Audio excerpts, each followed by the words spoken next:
Alright, well, next up, I can talk really loud. Next up, I am really thrilled to welcome back another true leader to our conference. And she's been with us multiple times in the past and is always a really well-received and popular speaker. Savanthi, Syth, or Savi, as many of us know her, is Managing Director of Global Airlines and Advanced Air Mobility at Raymond James. And Savi's been, like I said, she's a constant favorite. She's got over a decade of experience. She's a leading voice in aviation research. She covers major carriers like Frontier, SkyWest, Coco Holdings, and emerging sectors like eVTOLs and more. And her analysis are highly regarded for clarity and foresight. And today, Savi will share her latest outlook on the regional airline landscape with us. And she always offers such valuable insights. So please join me in welcoming Savi.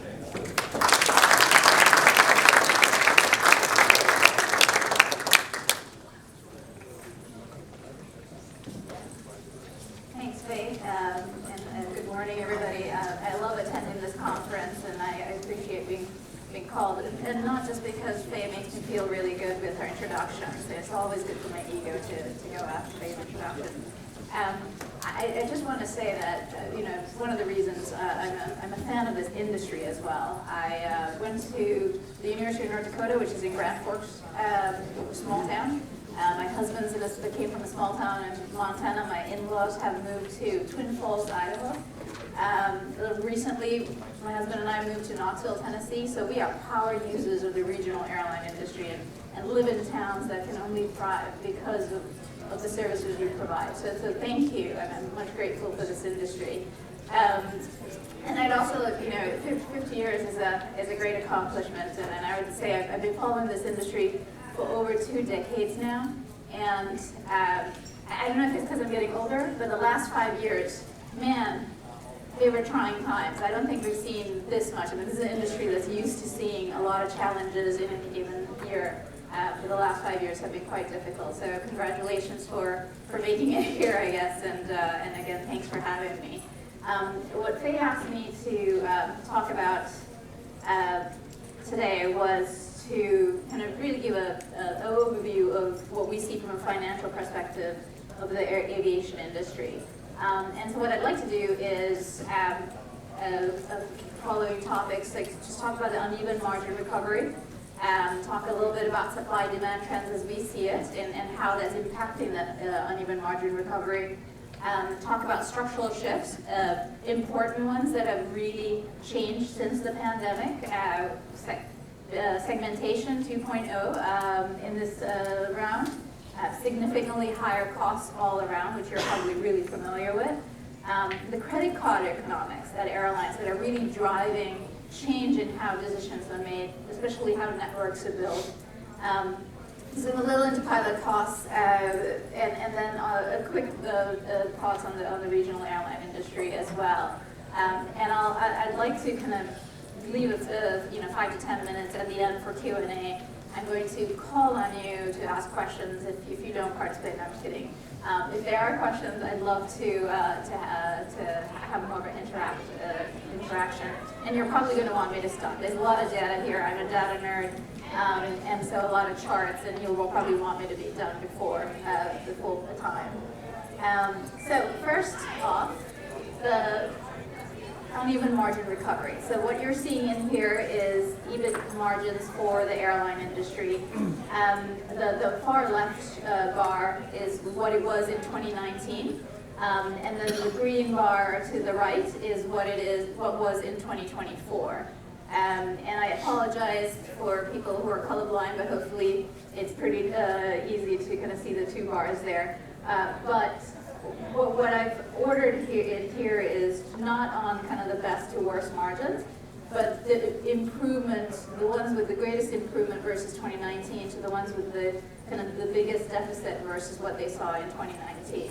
And what you're seeing here is, and I included it's mostly US airlines, but I also included some international airlines as well. And what you see is a pattern of all the international airlines are on the far left, which is the ones that are seeing kind of the best trends versus 2019. And then you see the next within the U.S. airlines, the other the trend that you see here is United, American, Delta, even Alaska, showing a better trend than what you're seeing on the far left is the ULCCs in the U.S. that are seeing kind of the biggest declines. So definitely an uneven margin recovery, but there is a pattern, and we'll kind of cover some of the drivers of that next. This one, just looking at supply and demand. It's a busy chart, so bear with me, I'll explain it. On the far left, the bar is seats versus 2019, what the percentage is. So in intra-US, our seats are up 107% of 2019, so up 7% here. And then we break it out by US international, and then some of the long-haul segments here. And as you can see, in most cases, it's up, so somewhere in the high single, low double-digit level. The big exception is US to Asia Pacific, and that's really been driven by China. But the next bar, the green bar here, the second bar is in outbound. So the US citizens and residents that are taking international trips. And that is up significantly. It's I think a reflection of income. It's a reflection of maybe post-COVID, we were all kind of not allowed to go anywhere and we want to travel. It could be a reflection of Instagram age where we want to have some kind of cool pictures. Either way, I think United can appreciate that there's been a lot of demand to take international trips among kind of US citizens and residents, and that's up significantly versus kind of 2019. The next bar over the yellow one is inbound, kind of non-residents. And I forgot to mention one of the things that drive probably a lot of US trips abroad is the strength of the dollar. The dollar has, even though it's pulled back more recently, it's really strong versus history, which makes those international trips a lot more affordable. And so, but on the flip side of that is inbound travel is still well under 2019, and it's not related to maybe some of the administrative decisions that have been made about kind of increasing costs or making it more difficult for people to come in. This was the case even last year. I think this year international trips are probably down 3 to 5%, so not significantly. This kind of the lack of real rebound in international travel to the U.S. Has been kind of an issue since COVID. And then the last bar is if you just take the combination of all trips, the U.S. residents or citizens or foreign kind of international trips to and from the U.S., like where does it stand? And it's about where the capacity is. But the important thing here is if you're a U.S. airline, your point of sale is heavily weighted towards U.S. And so the Uniteds, the Deltas, the Americans of the world are really benefiting from the desire to kind of travel abroad, and so they're seeing better demand dynamics versus the supply that they're putting into that market. The corollary to that from a domestic airline standpoint and for this industry is that the decline in kind of visitors or even the trips that are being taken on an international front is siphoning away demand from domestic. So domestic the supply is low, the supply is back up and nicely, but the demand is probably not kind of keeping up with that. So we're in an oversupply situation in the domestic market. Depending on where you fly to, some of the costs are quite expensive, and some fares are really cheap. Just looking at that household trend that I mentioned, if you look at this is kind of the top 60% of households by income, and it looks at the net worth per household as well as the liquid assets per household. And as you can see, it's up and to the right. There was a big spike, obviously, during COVID because of all the stimulus that came in, but it's still, nicely above 2019 levels. And these are the folks that are flying international, premium. I think that's why you're seeing the strength there. And it's still kind of holding strong. There's a lag in the government data, but generally I think this trend holds. And this is kind of the bottom 40% of household incomes. And you can see it was very stagnant for a long time, and it's really, in the last decade, improved versus the trend that had been. But if you look at real net worth per household, it's actually nicely above 2019.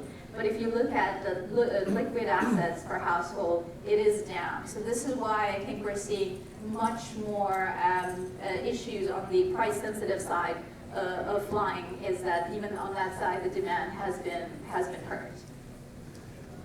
Then looking at business travel, which is a very important segment, and on a dollar spent perspective, and this is the data from GBTA, from a dollar spent perspective, 2014 finally came above where we were, 2024, I'm a little bit behind here. 2024 finally came above where we were in 2019.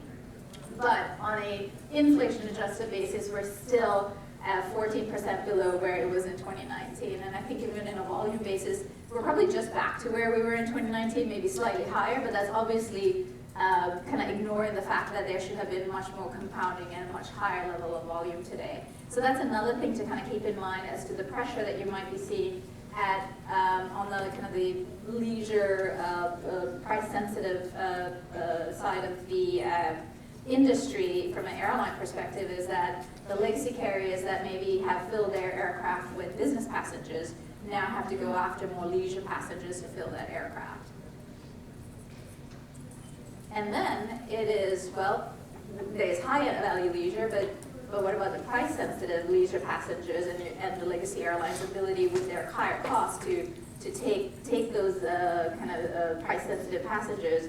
And there are things changing where they're able to carry more of those passengers and still less. And so the first change is upgauging. That's the chart on the far left. As you can see, this shows the average gauge at the kind of the top 5 airlines in the U.S. And you see a nice kind of straight line trend. It has kind of stabilized a little bit over the last few years. I think part of it is Airbus not being able to build enough A321s, MAX 10 still not certified. It's taking a little bit of a sideways here, but generally what's happening is the big airlines are upgauging. So if you're in a hub, you put a bigger aircraft, which means you have incremental seats that you can dedicate to that price-sensitive passenger, because the rest of the aircraft is, just replacing what you already were flying. And so legacy airlines, the big airlines, are spilling less into low-cost carriers than they used to. But the real weapon in kind of competing with ultra-low-cost carriers particularly has been the introduction of basic economy. Things don't happen overnight. Delta introduced this back in 2012. Eventually, all the other airlines have kind of built the technology to be able to introduce it themselves. And what this shows is, what's interesting in the top chart is the far left bar is from 2011, before basic economy was introduced. The next bar is from 2019, so pre-COVID, and then the far right bar is 2024. And what these show is the fare band. So the 20% fare band, the 40%, 60%, so the fare bands. And what you can see is the lowest fares have actually dropped versus 2011. Versus 2019, they've stayed steady, which I guess is an accomplishment. But then the other fare bands have seen nice step-ups over that period, and especially kind of the highest fare band. They've been able to pass through. And the reason why basic economy is such a powerful tool, for those of you who remember, it's like Saturday night stay requirements, right? It's the way you made sure the leisure the passenger that could pay the higher fares were paying it, and you only kind of kept the lower fares for the passengers that truly were price sensitive. That was more about leisure versus business. Today there's a recognition that there are price sensitive business passengers, mine being one. And then there are kind of very kind of price insensitive leisure passengers as well. And what basic economy does is, if you really value a level of service and a level of kind of experience, you will pay for it, and you won't be kind of given that. They're not just going to blindly kind of price match a low-cost carrier that doesn't provide that same level of service. And that's been very powerful. And the bottom chart there is an example of what basic economy does. And it shows you the yellow line is Spirit from Detroit to Orlando. The blue in the middle that's kind of going up a little bit is Delta Detroit to Orlando, and then the top line is Delta to Miami. And what you saw is when Spirit was in Detroit and flying to Orlando, the fares that Delta could charge for that flight were closer to what Spirit versus what they were charging flying to Miami, where they didn't have Spirit as a competitor. And what's happened since the introduction of basic economy is the fares to Miami and the fares to Orlando are now the same, even though Spirit is still there. Spirit's fares aren't going up as much, and basic economy has really let Delta, again, segmented enough that the average fare is able to be similar to what they would charge going into to Miami. So another structural shift is you hear a lot about cost convergence, and our kind of view is it's not cost convergence, it's just overall cost increase. And that's what you see here is, if you look at it here, the far left bar is what was the kind of unit cost, stage length adjusted unit cost, so normalizing it for everybody if they flew the same distance, not flew the same gauge, so there are kind of gauge benefits here. But if they flew the same distance, what would their unit cost look like? It goes 2019, 2023, and 2024. But what you can see is the gap up in 2019 to 2024 in most cases are very similar. There are some exceptions and there are good reasons for it, but it's very similar. So this is not cost convergence. But the issue is, it is something that an airline that's catering to kind of less price-sensitive passengers can handle versus not. And that's the bar, the set of bars at the bottom is unit revenue on a stage length adjusted basis. And what you see is, and the yellows are kind of low-cost, ultra-low-cost carriers. Alaska's blue because it's a bit of a hybrid model. And then you have the three legacy carriers in green. And what you see is the legacy carriers, Alaska, the airlines that have more premium traffic have been able to bring that revenue up to help offset the cost. But the airlines at the bottom, for various reasons, haven't been able to pass through the cost as much. So this is an important, call it structural, it could be cyclical, and maybe some of those costs out of necessity have to change. But this has been the issue. It's just the overall level of cost increase that's kind of created that uneven margin recovery. Just quickly through this in there, this is the same charts as you saw before, but now with a lot of international airlines. And the message here is the cost increases are not unique to the US, but the level of cost increase is much greater in the US than we have seen it in other regions. And I think that's another reason why you saw those international airlines on the far left. Now, to be fair, in that first slide that I showed, we cover some of the most high-quality international airlines, but that's another reason that international airlines have been able to recover their margins better, is they haven't seen the same level of cost pressure that we saw.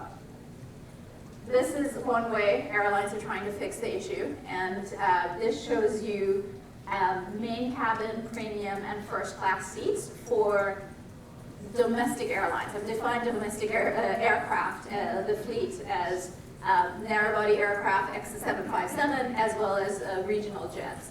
And we take the fleet. This is not how many seats are flown or anything. This is strictly what are the seats, how many seats are in the fleet at the end of each year, based on what the fleet was and the configuration was. And you can see, and we show it by network airline, also legacy in the blue, the bottom bar, green is Alaska, JetBlue, Southwest, so the LCCs, and the yellow is the ULCCs in the US. And what you see here is overall seats are up 19% at the end of last year. At the end of this year, it's up 23% versus 2019. But the interesting thing is main cabin is up 16%, but premium is up 31%, and first class is up 25%. There's a lot more kind of recognition that people want the product, and also kind of given the cost increases, I think there's a pressure to have more of a premium offering as well. The interesting thing I think here is if you look at year-end 24, main cabin seats were up 16% versus 2019. You fast forwarded to the end of this year based on fleet plans, and it's only going to be up 11%. So there is a reduction in main cabin seats in the US, and I think it's a recognition that we are in an oversupplied situation, and that needs to be addressed. But again, overall seats are still kind of ticking up. But if you take the last bar, I should say, is 25 adjusted, is there are still some fleet plans that haven't been implemented by the end of this year. If you kind of assume that they get implemented, then that's what you end up with, and you actually end up with a little bit less seats in the U.S. The domestic fleets here. Next up is the next structural shift, which is loyalty programs. And look, when airlines, the main airlines, not regional airlines, but the mainline airlines, back when I first started covering this industry from the buy side, I considered it a not-for-profit organization because we never applied PEs to a lot of the big airlines because there was never kind of a consistent E to talk about. And so this is, what you're seeing here back then is before consolidation, airlines and credit card companies were kind of the lender of last resort. As an investor, when you saw that they were getting something from the credit card company, it was a bad thing because they were selling miles selling miles forward. It was a loan, and it was a very high. It's like getting high cost debt. Fast forward, post consolidation and improving margins and improving balance sheets. Now airlines are an important customer to credit cards, and they realize the passengers that fly on airlines are really important type of customer that credit cards would love. And airlines have been able to really improve the economics that they get from the credit cards, and it's become an important part of it for all airlines, not just kind of the big legacy airlines that have consolidated. And what this shows you is the loyalty program. So there's a breakout that they give. The far left bar is, the revenue you derive from just, having flown and you earn points and you can use those points. That's the revenue from the points portion of it. The middle green bar is the point, just the marketing. It's the money that credit card companies give airlines. The margins of those are, in the whole loyalty program, we've done an estimate. It's probably somewhere close to 50% margins. But on that marketing portion, obviously, it's like 90% type margins. And so these are really valuable for airlines across the board. And as you can see, they drive, significant. This is per passenger. So, in the teens, high teens per passenger. If you buy a $200 ticket, again, about 10% of that is going towards is covered by just the credit card the portion that the airlines derive. I show this I show the importance of this, and if you look at the airlines that do really well here, they tend to be airlines that have dominant positions in the places that they are. So now when you have network decisions being made, you decide that route is worth flying if that route makes somebody want to buy your sign up for your credit card. That's the kind of calculus that's being driven today. It's not, does this route work on its own? Will it drive credit card purchases? So it has changed kind of airline economics over the last decade or more as this has become more and more important. The bottom bar I show as a percentage of total revenue, just to size it as well. It's a little distorted only because especially the legacy carriers, they have MRO businesses, cargo businesses, so that kind of dilutes the percent. It looks like it's not significantly different, but again, I think the per passenger number is what really drives it. And so if you think about, like, the other important kind of takeaway from here is that if you're a Frontier or a Spirit and you're flying into these major airports, you're not relevant. You're not going to get credit card. You're not going to get loyalty as much. And therefore, the airlines that can thrive in this environment are airlines that can become really relevant to somebody. So like take an Allegiant that's doing relatively well in the ULCC space on this metric. They serve small markets where they can, at least to the leisure passenger, they can be really relevant and therefore, make it worthwhile for that passenger to sign up for a credit card so they can get perks and other things. So it is changing how, and important for airlines, and airports, is to where these airlines are going to thrive is where they can be relevant to the customer base. Now I'm going to kind of quickly zoom in on pilot costs because we talked about costs increasing. Maintenance, air traffic control issues that have made things tougher. Those are all challenging, but the big pressure on airline costs has been labor, and obviously pilot costs in particular. And this shows you the dotted line here is a pilot hourly wage, a top of scale captain, hourly wage in the mid-90s. The dotted line is if that kind of grew on an inflationary basis, where would it be today? Obviously what you saw is in the kind of the 2000s where you saw bankruptcies, pilot wages really got cut at the legacy carriers. Obviously Southwest didn't have that, it didn't go through bankruptcy, didn't have that issue, so they started going from less than legacy airline pay to above. And then as this industry turned into a for-profit industry, started building their margins, started building their balance sheets, pilots started restoring their pay, and they got it prior to kind of the 2019, the last contracts that were signed, they got it to where they wanted it to be, which is on an inflation-adjusted basis, back to where it was at the peak. Not a lot of businesses or careers can claim that, so if we are not pilots in here, we probably chose the wrong career. And the interesting thing here is that what this shows is just wages only. And in starting 2012, the legacy airlines started introducing profit sharing. So this doesn't even include the fact that you didn't have profit sharing in the 1990s for most of these pilots, and by kind of 2019, you were back to inflation adjusted on a wage basis, and you might be earning up to 20% more just on profit sharing. Look, I think profit sharing, we can talk about the magnitude, but it's a good thing. I think in the past, when things were bad, labor had to cut wages, and then when things got good, you had to wait around for your contract to come up to renegotiate. Profit sharing let labor kind of win along with the airline and investors as things recovered, and also it was an easier relief valve when things got bad. You didn't have to wait till the next contract, you didn't have to go and ask for concessions. It's built in. So generally I think profit sharing is a good thing. But the last thing I'll say about this slide is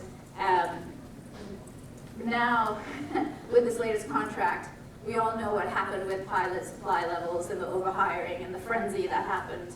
And the pilot contracts came due at a time that was perfect from a pilot kind of negotiating power standpoint. We are now 3 to 5% above on an inflation adjusted basis where we were in the 1990s. So we've definitely overshot, and I'm sure the pilots will give that back the next round of contracts. For sure about that. Just another look at pilot costs in a different manner. It's a little bit of a busier chart, but I wanted to kind of show, earlier chart was top of scale captains. This is the low hour, on the top is the low hour first officer pay. Bottom one is 12-year captain pay. And obviously the big increases have been in the low hour first officer. Even in the kind of high hour captains, it's about 18%, but in the low hour first officers, some of these are 80, 100% increases versus where they were in 2019. The bar though, the line charts that are in there is showing on a per seat basis.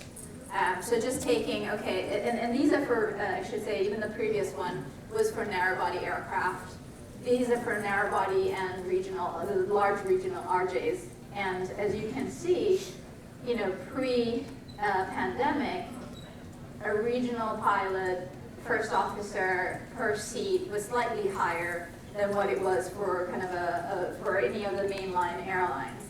And post-COVID, because the mainline airlines can upgauge, they've been able to offset some of that pilot wage increase with gauge. You can't do that on the regional side. And now your per seat hourly wage on a first officer basis is significantly higher on the regional airline side, and it is kind of an issue. On the captain side, less so, but still you went from being slightly below now to kind of slightly higher on the regional airline side. So this is kind of a challenge for the regional airline industry in particular from the kind of the increase in pilot rates. The one kind of offset I would say is at least in the regional airline side, you are carrying a less price-sensitive passenger. You have more opportunity, a higher mix of kind of premium seats in an aircraft as a percentage of total, to be able to kind of try and offset some of those costs. So what this shows you is, in those aircraft that we looked at, we have to make some generalizations. What percent of seats are main cabin, what percentage are premium, which is the extra legroom seat, and what percentage are kind of domestic first class. And so as you can see, there's a little bit better ability for regional airlines to kind of pass that through especially versus kind of some of the low-cost carriers here. And the last thing I'll kind of mention is, and this is not specific to pilots, but this is all employees, and productivity has been an issue. The far left bar is where it was in 2019, and the far right is where it was in 2024, with the middle one in 2023, when things were still kind of coming out and challenging. This is full-time employees. The top one is on a per aircraft basis. The thing with per aircraft is it could be a little bit misleading because, again, utilization has really changed pre and post pandemic. And so that's why that second, we look at it both ways. And the second one is on a per departure basis. And you can see that it is kind of significantly higher. We have some kind of international airlines to show, like, this is not just a US issue. A lot of this is air traffic control. And in Europe, you're having some of the similar issues as well. And it's just other things. It's just become tougher. And this is just adding to that employee cost. And if you're looking at areas of, okay, what's not structural, what could you change? These are the areas to look forward to. Finally, this is probably not surprising, just looking at the CPA segment and how that's evolved. Here, the far right is year-end 14, so a decade prior to the year-end 24 numbers that we have there, as you can see. And the chart on the right is the breakout by airline, regional airline, and the bar on the left is, or the chart on the left is just by aircraft type. And clearly the trend has been, the number of shells have come down, but you've also kind of increased the gauge of each of these, the fleet. And obviously what we've seen is consolidation in this industry. And we're probably seeing consolidation. I think, again, all the things that we talked about do make it beneficial to have scale. If you look at what's happening in the mainline industry, it is scale that's making it really tough for smaller players to kind of compete with bigger airlines. And it is kind of scale that's causing, I think, scale that's going to help kind of the regional airlines be stronger and continue to do it. It's not a great message. And there's not a lot more consolidation that can happen, but I think consolidation just it is a requirement, just because scale is going to be needed to address some of these kind of pressures that we're seeing. The last one is longer term. I do think that you get growth returning into this industry. I apologize. This is the same chart that I used, or page that I used 3 years ago. So the technology here hasn't kind of reflected some of the newer ones out there. And also I'm limited a little bit from Creative Commons license things that I can take. So there's probably some cool offerings here being presented that's not up there. But look, this is an industry that has evolved, and technology has evolved, what you can do, how you can grow. And I think, it's electric aircraft, it's advanced mobility, if we can get them to pay for airspace. But these are all going to be opportunities that the regional airline industry, I think that brings growth back into the industry, because it's going to lower costs. It's not going to happen. This is looking forward over the next decade or two. But I think there are kind of real technology changes that's going to change the dynamic going forward, and something that needs to be kept up on. And again, just a quick thing, we do cover advanced durability. Things take longer than anybody thinks, but it is definitely a matter of when and not if. And these are the kind of the different ways that, if regional airlines get involved in this, there's just a lot of different opportunities and ways that this technology is going to kind of change the way we transport. And actually it's going to change the way we live and how cities are designed as well, and has kind of longer term implications to consider and be on top of. With that, I will, like I said, a lot of data there, so I wanted to leave time for Q&A. So I'm happy to take any questions. I know it's usually a shy crowd. On the productivity chart that you were showing for employees. On the productivity chart. There you go. I'm loud. You're on. On the productivity chart that you're showing here, how do you take into account outsourcing? Because the airlines have different models of, for instance, just airports, whether they're outsourced or insourced airports. It's a great question, and it is a caveat that we put in there. And we're looking at this less about, okay, is Southwest more productive than Allegiant, than looking at it over time. But even then, there have been changes since COVID as to how much airlines are outsourcing and insourcing. I think COVID made airlines do a lot more insourcing because they needed more control over things. So if anything, it probably does make it look unproductive, so that probably is hurting it a little bit more. But yeah, generally looking at it over time.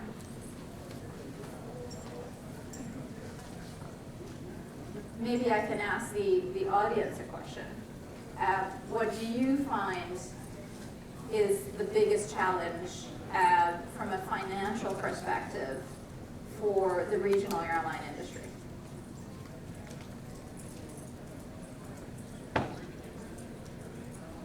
Is it pilots? Is it planes? Is it maintenance? Maybe I could do a show of hands. Maybe that would be better. Are you all tired? How about, okay, or let's put it this way. The biggest challenge that you think can be addressed in the next 3 to 5 year horizon. So let's say labor costs.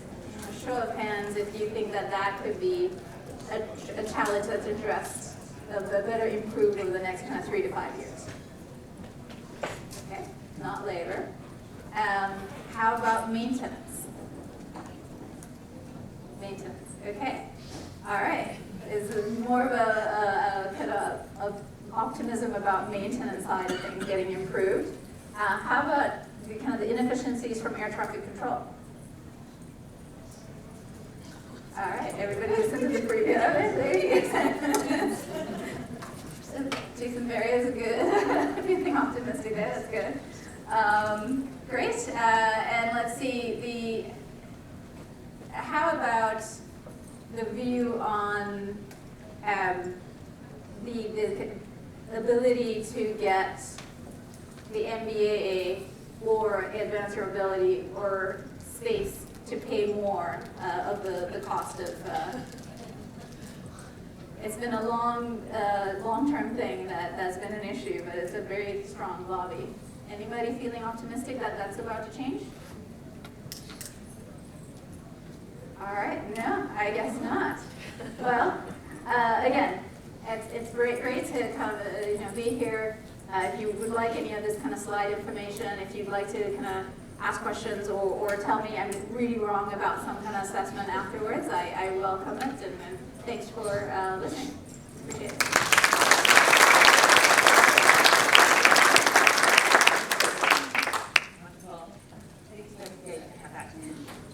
Thanks, Savi. And I don't know if this crowd is just tired or cynical, but I think that we might see some incremental improvements in air traffic control at least. Thank you again, Savi. You're always such an insightful speaker. Really appreciate everything that you've shared with us. And for everyone in the crowd, you've seen if you want her to use your aircraft technology in a slide, send her the photos. And we'll get her slides updated next time. But thank you again. We're going to take a break in the Hall of Partners. Please go in, have a coffee, and spend some time with the supply company partners who help us do this. They're here to see you. We have a wonderful group out there, and we're going to return here in just under an hour at 11:15, when we'll hear from Martin Holmes, CCO of Embraer. So thank you, and enjoy some coffee.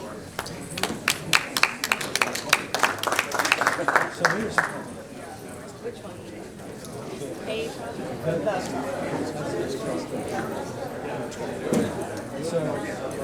he was the major.